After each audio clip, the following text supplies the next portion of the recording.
Good morning, everyone. Welcome to yet another Saturday morning session of Decipher with Deserve.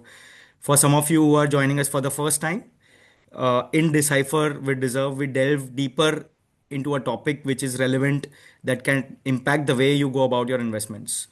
Today, we are discussing a hot topic. India is clearly in the middle of a digital transformation. From payments to commerce to software to the way the businesses run today, everything is consumed by tech. Today's discussion is about whether and how investors can make money from this transformation, especially through the tech lens. For this topic, we can have no better guest than Varun Sharma. Varun is currently a fund manager with Motilal Oswal, running the Motilal Oswal Digital Fund with an AUM of over 900 crores. Prior to this role, he was a fund manager at Franklin Templeton. He managed the Franklin India Technology Fund, delivering a 16.5% annual returns with an alpha of 8.1% against the benchmark BSE Tech Index TRI. Varun is also the author of the book Valuation Asymmetry, Reliable Valuation Framework for New Economy and Digital Companies, a comprehensive guide to valuing new economy, internet, and tech businesses. Thank you so much for joining us today morning, Varun. Thank you, Hardik. Glad to be here. Great. Varun, at the very basic level, uh, the fundamental question, should this theme be looked at distinctly than any other businesses? I'll leave the floor open to you to sort of take us through contextually through what does really investing in tech mean? Sure, Hardik. Hardik, what we'll do is we'll set the context first to understand how to really make money in markets. And I want to discuss a few important points for all of us. See, uh, wealth is a relative metric. Everybody, in fact, a lot of people are chasing uh, higher CAGRs, CAGRs in terms of their wealth compounding. And what we have noticed is that 15% is not a number uh, which is usually very good. Yet most of us do target that, and we feel happy that we are able to achieve it. See, the challenge usually is when we look at uh, everybody out there, and we're talking about from the lens of an investor, but think about founders, think about entrepreneurs, think about managers of companies. They're all trying to target a higher CAGR for themselves as their investors. Correct. Asset prices in general are determined by who makes the best CAGRs. And I would urge all of you to go and look at, the kind of wealth generation that some of the founders across the world, be it the big tech companies or some of the new tech companies in India, are able to do, at what rate they're able to compound their wealth. So our whole purpose of investing is to take our CAGRs up. Absolutely. Uh, Now, this is the backdrop of it. Now, see, what we'll do is we'll just run a few samples to understand how really is the wealth built in long term, because wealth can only be built in long term when you make investments in markets, and we should be able to dissect. See, the most important thing today that we're going to discuss is to figure out how to really make money, right? Now, when you look at stock returns have two components.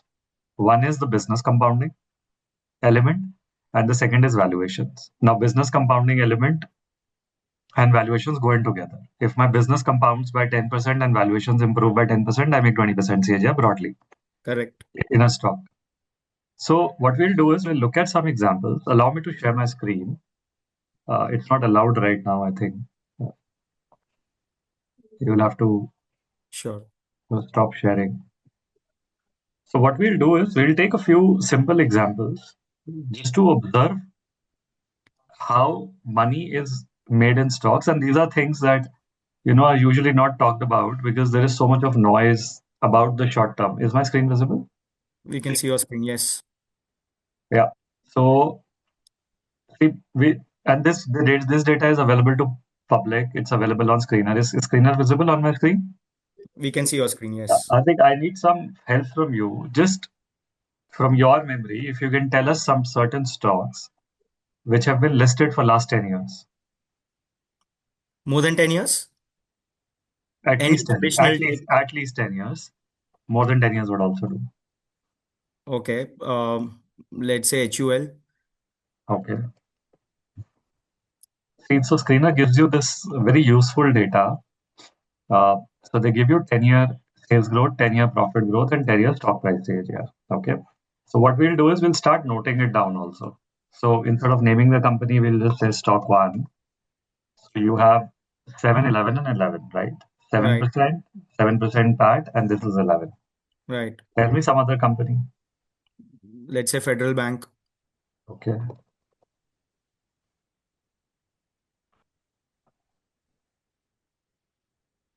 So you have 14, 15, and 17, Yeah. right? 14, 15, 17. Tell me more. Let's look at another segment. In IT, maybe TCS. Okay. You have 10, 10, and 10, Yeah. right? So 10, 10, 10. Tell me more. Asian Paints. Okay. I'm going for the blue chips. Any company which has been listed for last 10 years. So we're talking about longer term investing and why CAGRs matter in the long term. The difference between 10 and 15 is huge in the long term. Right. Tell me more. Say Vedanta. Okay. Usually what I do is I take 3-year averages, but you have 8, 22, and 21, right? You have 8, 22, 21. Okay. What? Tell me more. Um, Trent. Okay.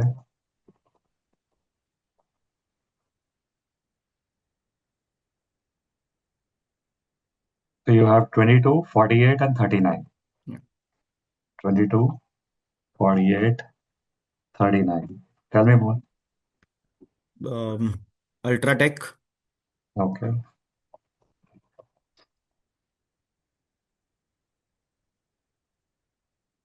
13, 12, 15. 13, 12, 15. Tell me more. Let's Um, take two more. Couple of more. Let's say Aditya Birla Fashion. I don't think it's listed for 10 years. It got demerged some time Ah, back. it got demerged. Okay. So let's look at a bank then, a larger bank, maybe Axis. Okay.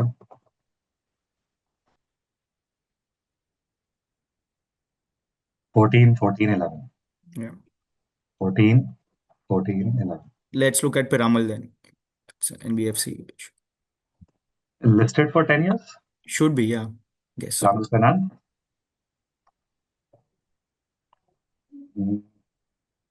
10 years not completed yet. Let's see if we have those numbers here. Yeah. You have 5, -3, and 22. But there have been corporate actions here.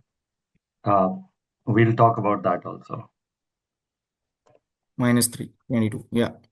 There have been corporate actions. So when you look at conglomerates, you have to take an SOTP approach. Correct. We'll discuss these things also. It's an interesting case. Let's look at Bajaj Finance. Perfect. 29, 34, 34, right? 29, 34, 34. Anything else? Let's Any? take Coal India. Gentleman has put it on the Q&A box. Let's go ahead with that. Please, participants, if you want to put in any numbers, please do that. 7, 10, 7, 10, 2. Super. If you have any more examples, please put it on the ITC. Somebody has put ITC. 7, 8, 7. 7, 8, 7. TVS and Divis. TVS and Divis, yeah. Okay. I think we missed Pharma, so good to have. TVS there is 16, 22, 29. 16, 22, 29. Reliance Titan.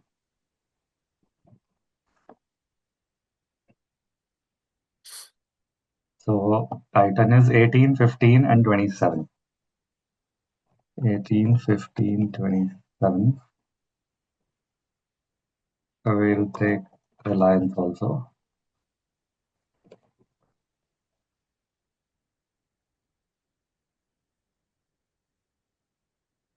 10, 12, and 21. So 10, 12. So we'll stop here. We'll look at the results. Okay. So the idea is that for all of you, this data is available readily to you, free of cost on Screener for you to observe how things are. Somebody has written Tata Motors also and Dr. Reddy's. Let's look at Tata Motors.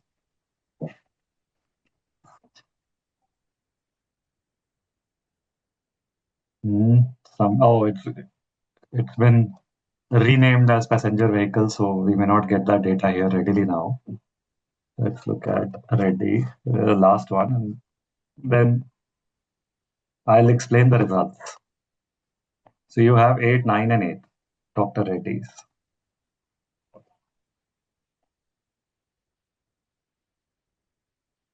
So see,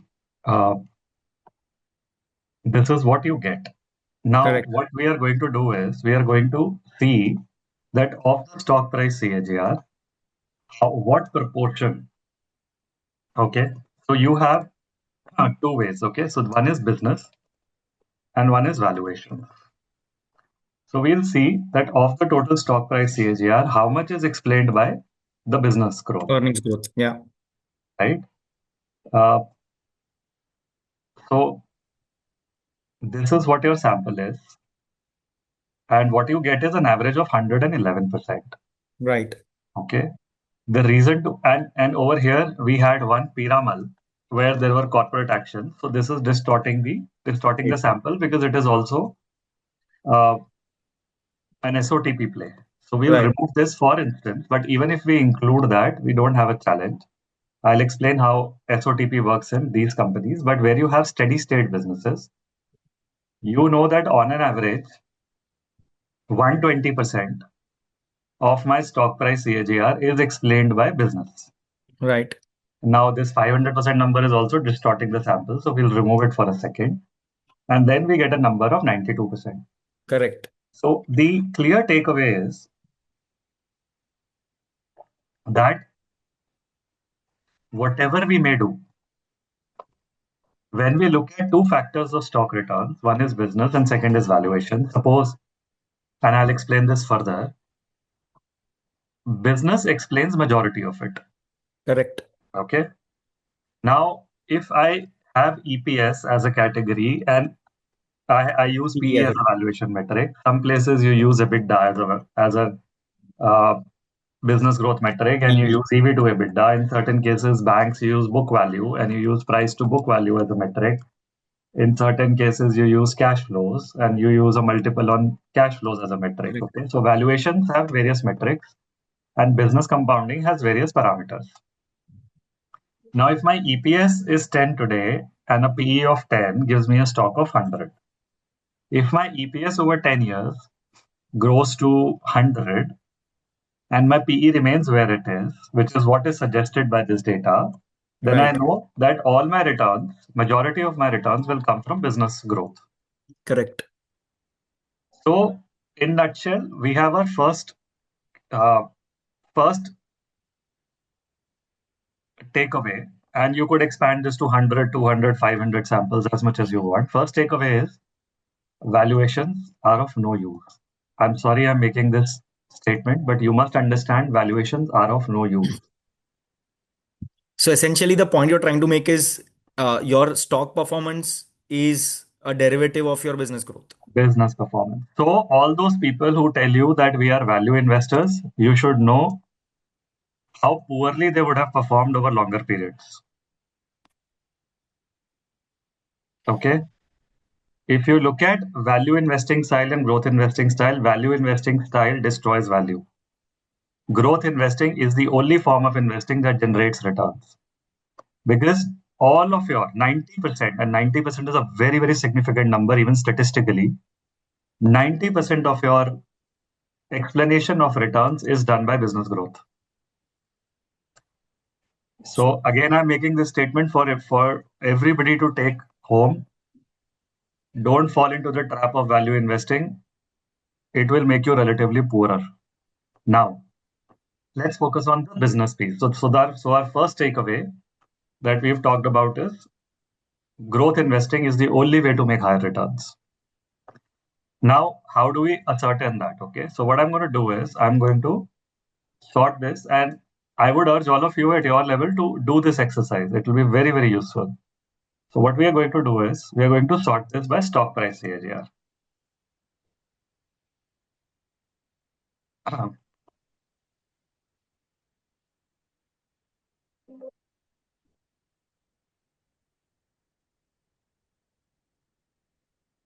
Now, do we have, if we want to make the best returns, oh, I forgot to do this. I'll put it in manually. See, if I want to make higher returns, my option of making higher returns is it, or think about it like this. If 15% is my threshold, for instance, then is there any stock which has grown at less than 15% and given you 15% returns? No. Hmm. If you want to make more than 20, is there any stock which has given less than this? Yes. So there is only one outlier here, which is Reliance, which I said that I'll explain because it is SOTP. It's a conglomerate. So in conglomerates, you have to go and do each and every business valuation. But when you look at most of the companies, unless and until you have a double digit and good, solid business compounding, you will not make these returns. There is no single digit here. So which means one, so first takeaway is majority of my returns are determined by business compounding. They are only determined by business compounding. Second, if I want to make higher CAGR at a portfolio level, I should just get rid of all these stocks. As simple as that in my portfolio. Which means that if I want to make higher returns, I have to be a growth investor and I have to target companies which can grow fast here. Now, the challenge is that most of us continue to focus on valuations because we lack we have yet not developed the entire capability to determine or forecast business performance. While all our effort, everything should be on this piece and never on this piece does not explain stock price returns in any manner. So it's of no use. Now, whenever somebody talks on valuations, you should know that you just simply say, I don't want to discuss it. Statistically, it's of no use to me to make my money. Tell me how fast the business can grow. Okay. So we have determined two things. Business growth is what I have to focus on and nothing else. Higher the business growth, higher are my returns. Now, if I have a portfolio, and now let's do some maths on this. Just for the brevity, what we'll do is we'll say if I have a portfolio where equal weighted portfolio of all these stocks, and I were to calculate my weighted average returns, okay? So until you do that, Varun, one of the questions that I'll address, SOTP is nothing but sum of parts. There are businesses which will have very diverse components of the business which have to be valued differently. I think Varun, we can cover that subsequently, but for the We'll benefit of the cover audience, it. it's sum of See, the parts. it's very simple. In case of conglomerates, what happens is that usually there are certain businesses which are in nascent stages, which are loss making. Like in case of Reliance, what happened was that you had Geo, which is the networks business. It remained loss making for some time in investment mode, and the street is obviously smart enough to value it. Today, you will not ascribe, you will ascribe a positive value while it was consuming capital. When we do this exercise, we do this in case of conglomerates, we have to be careful and we have to do an SOTP exercise. But even then, this is just an outlier. See, these two are conglomerates and they're outliers. So we have to treat conglomerates separately. This is a very clear statement I'm making. But not every business is a conglomerate. So many examples we took were straightforward sectoral specific businesses. Now, if I were to have a portfolio of all these stocks that we talked about, and if I were to equal weight it, I would have made a 17.5% CAGR over this period. right? Now, what we are going to do is we're going to see how our CAGRs would have changed basis if we were to invest in only high growth stocks. No, that would meaningfully change, of course. Let's look at the numbers. So if I were to just remove, okay, and we should also be able to appreciate the impact of this, okay? So we say CAGR, we have 17.6. Uh, Starting capital, we have 1 CR. And so let's look at 5 years, 10 years, 20 years, how those change, right?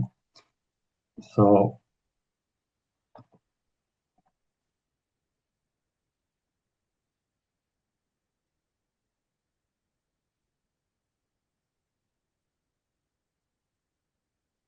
so at 17.6, you make 2 CR. Uh,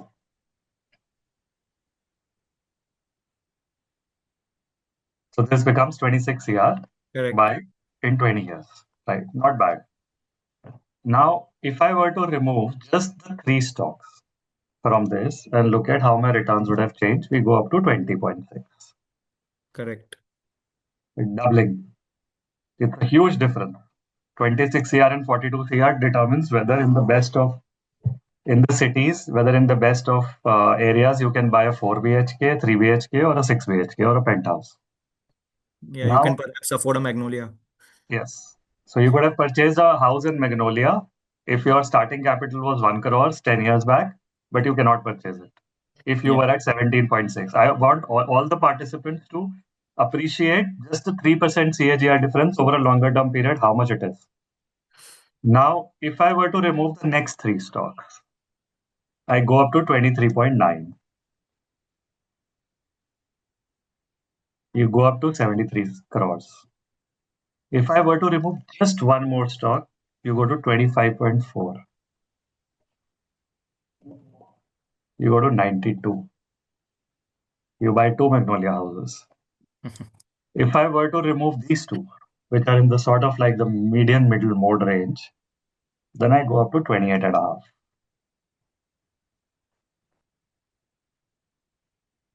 And you are at 151. So even though 28 and a half is not even double of 17.6, you know the kind of wealth difference it creates over a longer term period. So we have to keep that in mind. So the takeaways are long term investing, focused on growth, and all the focus on forecasting future because valuations, it doesn't matter at what point you take the stocks, they will eventually not give you anything in stock returns. Now, this backdrop was very, very important before we get on to understanding the rest of the pieces. And I want all of you to take a screenshot of this if you want, so that you remember that these numbers, although 17 and a half and 20 and a half may not look very different, but in terms of longer term compounding, they are very different. 17 and a half and 28 and a half. From 17 and a half to 28 and a half, if you have to go, even having conglomerates, you know what you have to focus on. Now, if I were not smart enough, okay, and so this table, just give me 1 second. Now, what we are going to do is, I'm going to do one more exercise. Oh,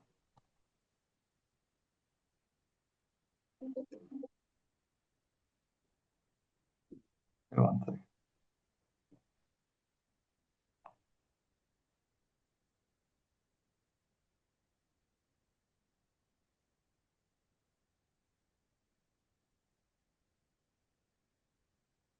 We'll open this again. Now, what we are going to do is, do you remember these numbers? I sort of missed them. Okay, we know broadly what they were. Uh, I'll just put some Yeah. placeholder numbers here.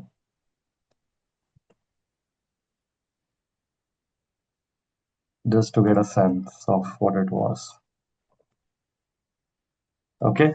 So now just think about it like this. Anyone in their portfolios who missed these numbers, these highest growth stocks, their CAGR falls down to 12. 12.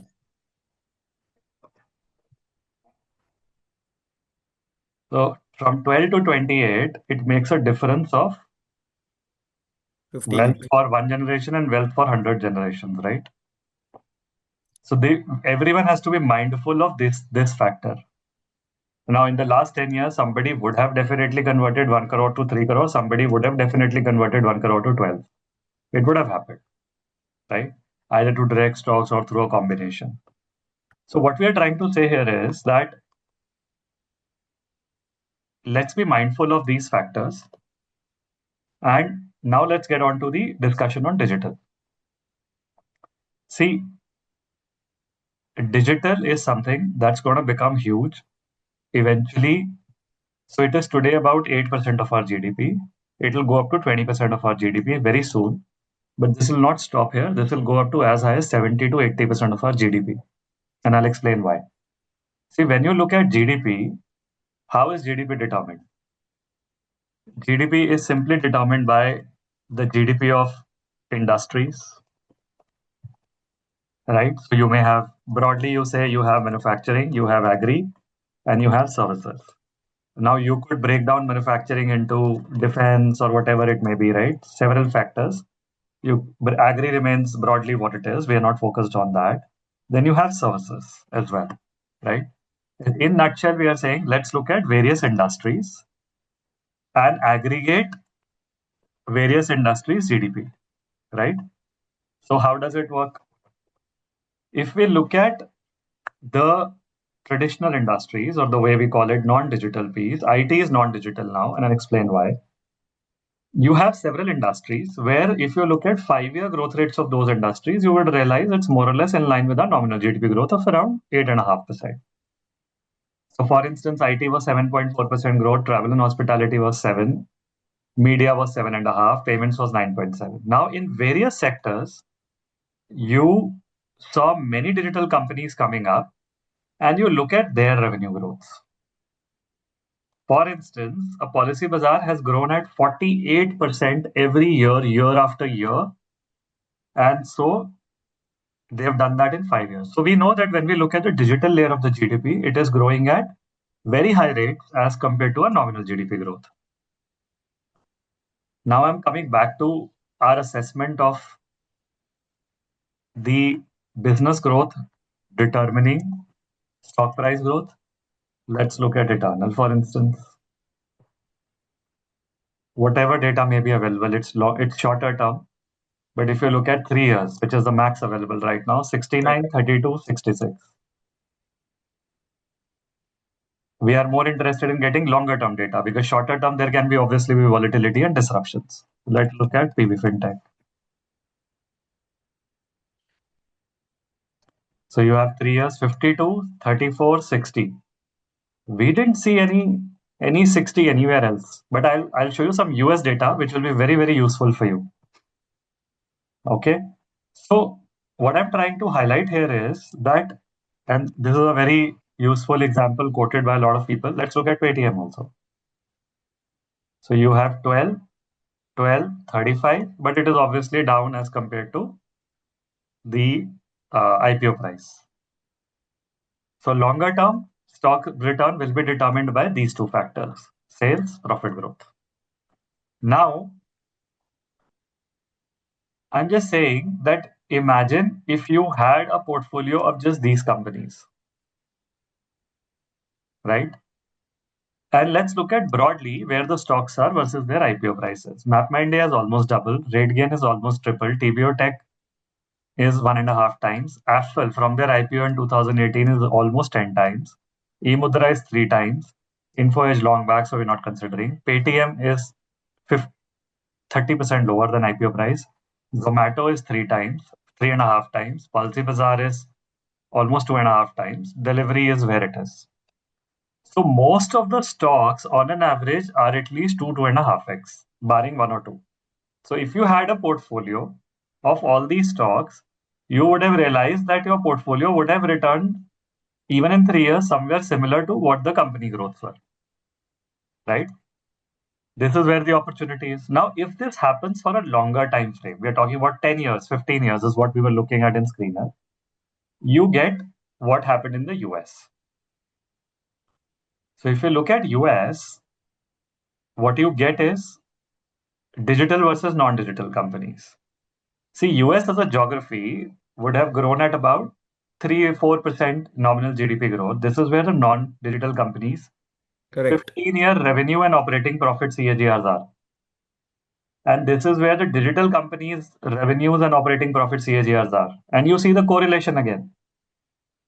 Stock price CAGRs for 15 years in an economy which has grown at 3.5%, 4% nominal GDP growth. How did a stock deliver 35% CAGR? Kudos to their business compounding. How did a stock deliver 24% CAGR? Kudos to their business compounding. So this can, if you want higher CAGRs at a portfolio or stock level, it is only determined by business growth. Now So today, one key takeaways here essentially, one, you are suggesting digital will become a larger part of the overall growth story of India. Two, stock price is largely the determinant of growth, not really a determinant of where you enter in terms of valuation over a longer period, of course, over a 10-year period. And three, what has happened in US, are you suggesting something like this would replicate in India? absolutely. So let's look at Indian digital penetration in US. See, e-retail penetration is a good proxy of digital penetration. US and China today are close to 25-30%, if this chart is visible. See, about 10, Correct. 12 years back, US was 7, China was 1, we were 0. But by 2022, we had reached only 5%. US and China has reached here, and they are slated to go here. India also has to go to 25-30% very quickly Correct. because we were lagging behind. Why? If you look at digital, there are four components of that. Okay. One is you need a smartphone. If today I were to give you Symbian phones, you would throw them away, right? Nokia Symbian phones or even Blackberries don't work anymore. So you need a smartphone. Indian smartphone penetration is as good as US or China. You need high speed mobile internet users. Indian high speed mobile internet users are almost as big as US and China in terms of penetration. You have digital businesses which are supporting. If you want to buy something online, you can buy. Where India lagged was a financial ecosystem because we did not have the credit card penetration the way US had. But with UPI, we've solved for it because China had wallet apps, US had credit cards, Apple Pay, Venmo, PayPal, and all. India could not solve for it earlier. Now that we have solved for it, and UPI is all pervasive. I think everybody on the call today would be using UPI, and you go anywhere UPI is used. So our digital penetration is going to now accelerate, and we're going to catch up with US and China. So for some of our companies, you will actually see the growth rates accelerating, Correct. right? If you look at company like Zomato and you look at their latest growth rates, it's even higher than what they have delivered in the last 5 years. So for some companies, you will see growth rates accelerating. MapMy India public call guidance is for a higher growth over the next 5 years than what they have delivered over the last 5 years. And all this is happening simply because the digital growth is accelerating. So just Super. What? imagine what's going to happen over the next 10, 15 years. No, amazing. I think this is the most simplified version of what tech and high growth can do to your portfolios that I've come across. Uh, in the interest of time, I would like to sort of move on to the next part. This is well established now. Digital will become a large part of the overall businesses in the country. They will grow significantly faster than maybe rest of the segments. Valuation barring, we need to look at the growth rates of companies to determine what they can do to our portfolio outcomes. This is well established, Varun. But for most of the users or the audience Hardik, here, just allow me one more minute so that I can provide one very useful perspective. sure. Just one more minute. See, all of you should know, and I'm giving you the crux of it. Uh, I'm going to use whiteboard here. See, the traditional life cycle of companies is very different, and the digital life cycle is very different. Traditionally, companies used to see their revenue growth grow like this, and their profitability also go like this. Correct. This is something that doesn't happen in digital. In case of digital, revenue growths are like this, very high, uh, but the profitability usually catches up in the second half. But over time, you get the same results as you would have seen in the US, wherein the profit growth and revenue growth are mostly in line. In fact, profit growth is even better because of you starting at a very low base. So all of you must understand that this is what usually happens in case of digital. So there is no point focusing on profits in the shorter term because in the longer term this will come. And Varun, that has played across several companies, be it Google, be it Amazon. Uber, we are seeing is at $10 billion of annual profit. So obviously, it's played across network and software businesses at scale in the US. I think most of the audience would find it difficult to sort of get the context or relate it to Indian companies, right? Especially when they read the DRHP or when they go about reading the financials and they see heavy losses. How do you then go about evaluating these companies? And three pertinent points, right? As you mentioned, one, the scale. How do you evaluate and judge whether they will continue scaling? Two, where do you really realize where the inflection point of profitability and emergence of really the contribution profits into overall profitability emerge? Because these companies continue to invest. Even after IPO, you would have seen most of the companies, Eternal, for example, added Blinkit, which is an e-commerce business. They continue to burn money on that part of the business. But we can see in the contribution profits that eventually it will turn up in overall profitability. But to sort of rationalize all of this, give context in terms of one company, especially in the light of the competition, how do you go about doing that? The investing styles have changed. Investing is no longer an easy business. Um, for 100 years, investing was a very easy business. You had in the US, you had railroads, you had manufacturing companies coming in, then you had utilities coming in, and every company used to be a good cash flow generating company, and you could value those companies very easily. Correct. When it comes to the digital age, all the past investing styles have failed. Absolutely. The reason for that is that every industry goes through some level of specialization. Today, the way the houses are made, they were not made like this 20 years back. Today, the way TVs are made, they were not made like this 20 years back or even 50 years back. Every industry goes through a specialization. Unfortunately, for our industry, we failed to evolve. And then you can't blame anyone if Warren Buffett himself failed on this. Because Charlie Munger used to say that we have three buckets of investing: yes, no, and too tough to understand. And the entire internet and retail space went into too tough to understand. Absolutely. Simply because, like in most other industries, today the cars are not made with the same process that they were made 20 years back or even 50 years back. Why are we using 100-year-old valuation methods to value companies of today? Did Benjamin Graham, when he gave his valuation intrinsic valuation framework, or Pharma, when they talked about CAPM, did they know that there will be a devil called internet that will emerge in 1990s and it will deliver this kind of performance? But Had they Varun, known, even before we get to valuation, right? The evaluation itself of these I'll businesses. come to that. So, so it's a very different devil. Uh, value, Valuations and evaluation has become a very difficult job, and we must admit it first. Right. But the good part is that we've established that over the long term, as long as the company continues to scale up, valuations are of no consequence, right? So, what do I have to evaluate? I only have to evaluate two things. Do I see this company becoming bigger, much bigger over the period of 5 to 10 years? And that requires a lot of fundamental bottom up research. And second, do I see this company becoming the market leader? Now, this is Right. very important because internet and digital has multiple challenges in terms of valuation and evaluation. One, you don't have a valuation model to value them at any given point of time. The other issue is that valuation models, whenever you establish them for an industry. If I were to evaluate cement companies, I'll say EV per ton. So I'll look at their tonnage capacity and I'll say, okay, this is how much it will be valued. I look at banks, book value. I can very easily apply it to so many banks. But when it comes to digital, digital is not one industry. That's what I was trying to explain. It's a concoction of several industries because a lot of companies here don't have anything to do with each other. For Correct. instance, what has Eternal got to do with Policy Bazaar, or what has Delivery got to do with Policy Bazaar? These are companies in a variety of different industries.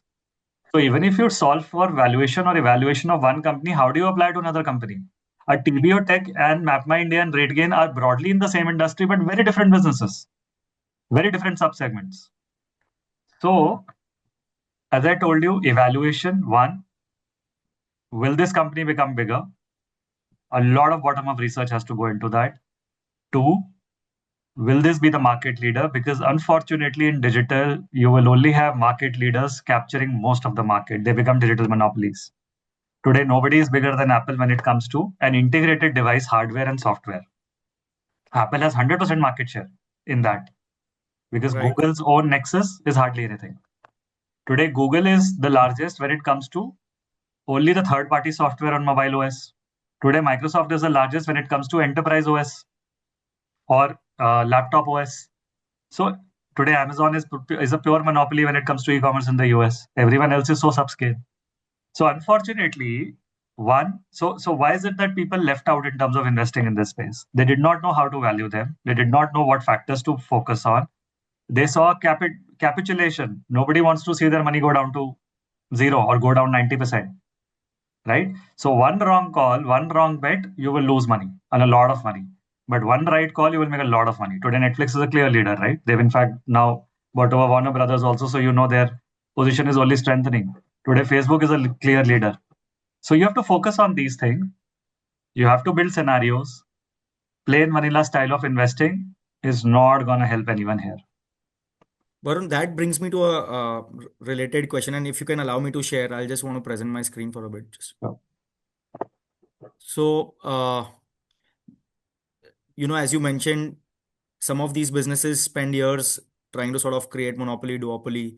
Especially this plays out in network businesses, right? Where essentially, typical network business would be something like an Uber, more drivers, more supply, lower wait time, more users bring in more drivers, so on and so forth. So one feeds into the other, but you would have to spend large upfront capital to ensure that you create critical mass of both demand and supply, because that's when you can start generating any revenue of sorts.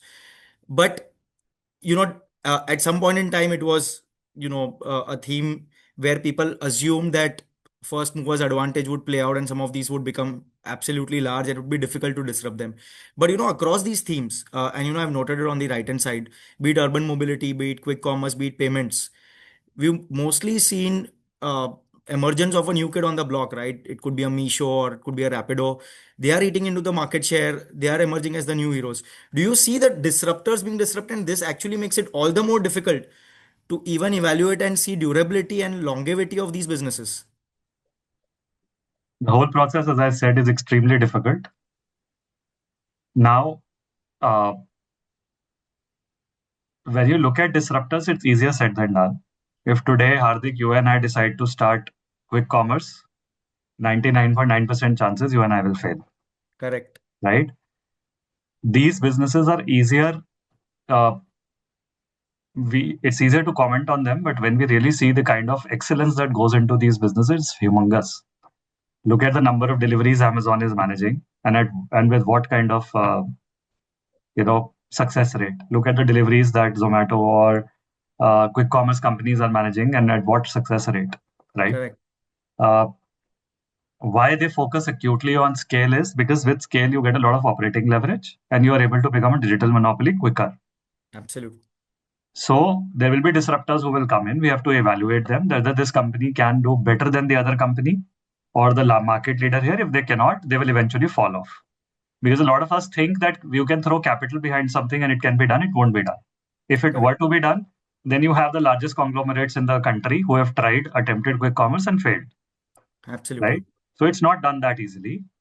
Capital is of no use after you've reached a particular scale. I mean, even if you were to give me and you $5 billion today, perhaps with a very big probability, you and I will just burn that. We will not be able to compete with the quick commerce businesses today, and we will be able to establish that. So I think it's easier said than done. The other important part is that once you become way, way bigger than the rest of your competition, the world is yours. That is more important. Today, if you look at most of these companies, the kind of cash, once they become the leaders, the kind of cash flows they generate, the kind of margins they generate is phenomenal. The list Absolutely. that I shared, those are leaders in their respective segments, and average profitability is 20 to 30, 40% kind of profitability and amazing free cash flows. So, Varun, would there be any indicator to suggest that maybe this network or this software business is now beyond disruption? Or you say that it's very unique to every business, every segment, very difficult to comment, which is what I gather from the conversation we've had so far. For the past data that we've seen, any company that garners two-thirds market share actually becomes the leader. And it's then very difficult to sort of sideline them. Yeah, And very difficult. so let's say YouTube, which or a WhatsApp, essentially having 40-50% of the world population using it. And the maybe the available market would not be 100%, would anyway be 60-70%. So there would be more than two-thirds of the market that's available for grab. So very difficult for now somebody to come up and disrupt them. Would that be Absolutely. right to say? Not easy. Yeah, very difficult. Amazing. We'll spend 2 more minutes on covering one last topic and then we'll open the floor for Q&A. Folks who are on the call, there is a Q&A tab below your screens. You can add your questions. We'll try and cover as many questions as possible. In the interest of time, of course, let's move on to the next segment. Varun, you already touched upon it. I understand you've written an entire book on it. We discussed this yesterday where you mentioned valuation is an exercise we can't really discuss on a 30-minute, 60-minute call. But these are the challenges that we face.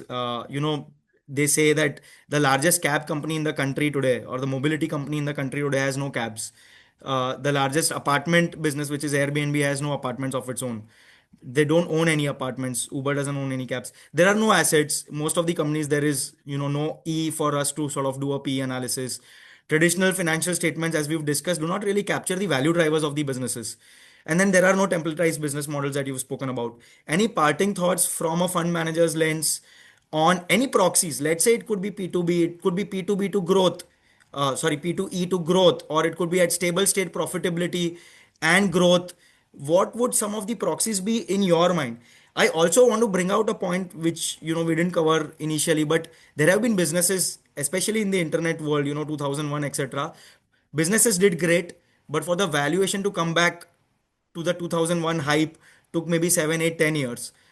So there would be periods of significant drawdowns that you would face in some of these businesses. In that context, would you have any proxies at all that somebody should look at? There are many factors. Uh, our quantitative model has about 15 factors that we look at. Okay. Uh, I wish I could simplify it, but it's very difficult, as I told you. But the good part is what I told you in the beginning is valuations are of no consequence. Absolutely. Why worry about that at all? And we saw, and you could go and expand this exercise to 500, 2,000 companies, you will get only one data point. Focus on business forecasting, forget the valuations. Because a growth investor should not be focused on valuations. Absolutely. Valuations, see, growth is your insurance against valuations. And let me explain it to you very succinctly. Let's say I'm buying a business today at 100 rupees, which ideally, as per valuation, should be 50 rupees. Correct. But that business is growing 100% a year. So next year it will become 100. And then the year after it will become 200. So the stock will languish at 100 rupees for 1 year. But the next year it will again go at, if it grows at 100%, the stock will be 200. So But Varun, however, if you were to buy a small growth, low growth company at very good valuations also, valuations will not be able to justify any future potential returns. So the so simple point is focus on market leaders. Subjectively, focus on market leaders, focus on growth opportunity, and see how big they can become in future because that's what will make most of your returns. So, Varun, playing the devil's advocate, right? At the point of getting into a company, there is an implied growth assumption, right? As you rightly pointed, the exercise would be to evaluate the business for the growth that can perhaps be more than the implied growth in the valuations. And if you anyway exceed that growth number, you would perhaps do significantly better than the market. Would that be the implication? When we talk about, yes, I mean, you have a business forecasting in your mind, you can ascertain what the street is forecasting. Right. And if you feel that your assessment is better than the street, uh, you can continue to make money. There is no harm. But even if it is not, over long time, both valuations and street assessment, they don't matter. Now, let me show you one chart. Allow me to share my screen. Sure. And Let's demonstrate it objectively, right? So you talked about valuations and when to buy, there are drawdowns and everything. I'm saying let's go back to 1990s. This is a chart comparison of Nasdaq versus Dow Jones. Right. If I were a tech investor in 1990, the advent of internet in a way, mass adoption of internet, and I slept and I played golf on Mondays, Tuesdays, Wednesdays, Thursdays, Fridays, and Saturdays every day. I did not even notice that there was a dot-com bubble or bust. Hmm. I did not notice GFC. I did not notice COVID. Hmm. Where am I vis-a-vis a non-tech investor? Huge difference. This is huge. In a low growth economy, a 2x, a 20x versus a 60 or 70x is huge. Absolutely. So what I'm saying is now there is an interesting exercise to do. I was trying to do this. You should also say that if I were a foolish investor, foolish tech investor, and I bought Nasdaq at the highest level in the dot-com bubble, At the hype of the dot-com bubble. Yeah. right? Even then, you are still better off marginally than a non-tech investor. You can't ask for a bigger safety and insurance than this to say, even if I were the most foolish investor and I bought it at the highest point, I'm still way better off than the non-tech investor simply because of the business compounding that has happened in the ecosystem. And there's 20-year data to suggest that. So, Again, very simply, valuations are of no consequence. If you get your business forecasting right, you will make money. If you get your business forecasting wrong, you will lose money. absolutely. As simple as that. Absolutely. No, thank you so much, Varun. Truly a masterclass to cut through the hype and fear of investing in tech. Uh, if I were to summarize what I understand, the opportunity is massive. The evaluation is really difficult. Your patience will be tested, but if you stay the course, the outcome could be immense. On that note, let's open the floor for Q&A. We'll have maybe we'll extend it by another couple of minutes. We'll take as many questions as possible. All right. Uh, you know, okay. So instances of some frameworks of some fund managers where they focused on growth companies and bought at any valuation. Over time, the fund manager's view has changed. Any view on that? This is quality at any price, maybe, perhaps. See, there is no construct of quality. Money has no color. You want best business compounding. Growth is I the mean, only way to go about it. you and I can debate on quality for 20 hours. We'll not get any uh, answer out of that. Focus on business compounding. That's all you need to do because Super. that will determine your returns. But save yourself from value investing because if you do, the regrets will be very high in future. Awesome. Rate and pace, and in fact, even the quality of R&D in India, US, China is very different. India continues to stay underinvested. There are patches and services, but not broadly. Uh, any factors considered while evaluating tech business? I'm assuming the landscape would be very different of businesses that emerge out of these countries, right? See, two things. One thing is that never look at fund performances at 1 year, 2 year basis, or even stock performances. Look at 10 years. Uh,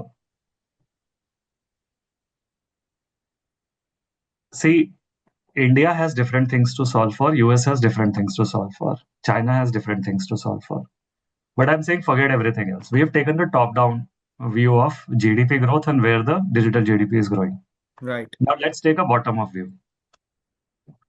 We have 14 hours of productive time during a day, of which an average Indian is spending 7 hours online. Average Indian, this includes villages as well. Villages are in fact going higher now because they don't have TVs. They are consuming a lot of digital content on their mobile phones. And that is why smartphone screens have become bigger. So if you spend 50% of your time online, why will you not spend 50% of your wallets online? Hmm. Right? The basics of business compounding has not changed. Peter Lynch in 1980s used to go and sit in the malls and evaluate where the people are going, right? If they're going to McDonald's, buy McDonald's stock. If they're going to Bath and Body Works, buy Bath and Body Works stock because that is where the transactions are going to move. Absolutely. So one thing is you're spending 50% of your time online. Second thing is Look at the demographic change. An average person today is spending, like we saw the numbers, maybe 7, 8, 9% of their wallets online. But what about the people in the age bracket of 50 to 60? Their numbers are very low. What will happen over the next 10 years? Right. People in the age bracket of 50 to 60 will move out, and people in the age bracket of 0 to 10, 10 to 20 will eventually come into the workforce. And I would urge all of you, just observe the pattern of youngsters. See, our idea of investing in digital space is not determined by what we do, is determined by what the young generation is doing. And those guys are spending as high as 80, 90, 100% of their wallets online. They have no clue what the offline world is. Right. And when this demographic change itself happens, you will have India going from 5, 6% of GDP being spent on digitally to 20, 25, 30%. And then there will be younger generation which will spend 150% of their wallets online because Right. they'll move to credit the way it happened in the US, right? So digital, you are looking at digital becoming so big in future that we cannot even envisage it today. Correct. But India has different problems to solve for. I don't want to solve for AI in India right now when there is so much to do at our GDP. I mean, we have not even aggregated so many things in this country which we can aggregate. Quick commerce today is only a small fraction, not even 1% of the total retail market, maybe 2% at best. It has to go up to 20, 30, 40%. So we have different problems to solve with digital. So we should not compare ourselves with US and China. The whole point is focus on the mechanics. You and your children and their children are going to be spending mostly online. So the digital companies will become big, as simple as that. I think that would answer most of the questions. Monetization from customers initially acquired on free. So there would be adoption. Monetization is very unique to each company, each business. You will have to go delve deeper into the business and then form a view about what sort of average revenue per user can the business achieve and what sort of profitability the business can achieve. So it's very unique, as Varun mentioned. Every segment is very different. Competition is very different. So you need to sort of delve deeper into that segment. Does digital business comes under growth? Under growth, Varun, would there be any other segments beyond digital in your view? See, there are many segments in India because India is a young nation. What we what we feel is that uh, in India, you have to diversified themes because you have to diversify your risk. When we look at digital, we know all these companies are very different and they're diversified. Uh, Similarly, when you look at manufacturing, it's a theme which is diversified. It may include defense, it may include cap goods, it may include power, it may include EMS. So these two themes are very high growth themes, diversified high growth themes, where we would expect that if one were to just simply sit and relax for 10 years, the business compounding element will be far higher than any other diversified opportunity out there. And you know that 90% of it in the past we've seen business compounding captures stock returns. So all you need is a good portfolio of companies where growth expectations are high. So your risk is diversified, which is these two themes, digital and manufacturing, instead of going after subsegment by subsegment because subsegments Absolutely. run into the volatility. See, during the same time when Paytm stock went down from 2000 to 400, Policy Bazaar went up from 400 to 1600. Right. Zomato went up. eMudra stabilized. So there is no correlation in these stocks in performance. So don't think of digital as an industry or a sector. Digital is very clearly a diversified theme, so is manufacturing. And if you want to make the best returns out there, you have to go after themes which are generating the maximum business compounding. And today, with the use of AI, ChatGPT, and all, you can very easily figure out the portfolio that you are invested in. Just ask AI or ChatGPT that this portfolio give me last 3 year, 5 year growth and revenue growth and profit growth metrics, and compare that with that fund returns, and you will see the correlation. As simple as that. Now, in our portfolios, we don't want to buy any company where we expect single digit growth expectations in future. We want to maximize on that growth aspect. We want to buy companies which can grow at 25, 30, 35, 40% CAGR so that the portfolio growth expectations are very high. Absolutely. No, super. We've crossed the hour mark. Thank you so much for everyone who joined us today. This was truly a very engaging session, a very complex topic. Thank you so much, Varun, for simplifying it to the extent possible. The takeaways remain that uh, focus on growth companies. Digital is going to be a massive component of the overall businesses in India. For everyone who participated and added their questions, this made the conversation, it gave depth to the conversation. Thank you so much again for joining us on a Saturday morning. Look forward to engaging with you folks again. Thank you so much, Varun and Venkatesh. Thanks, team. Thanks, Rajesh. Thanks. Have a Thank good you. weekend. Thanks.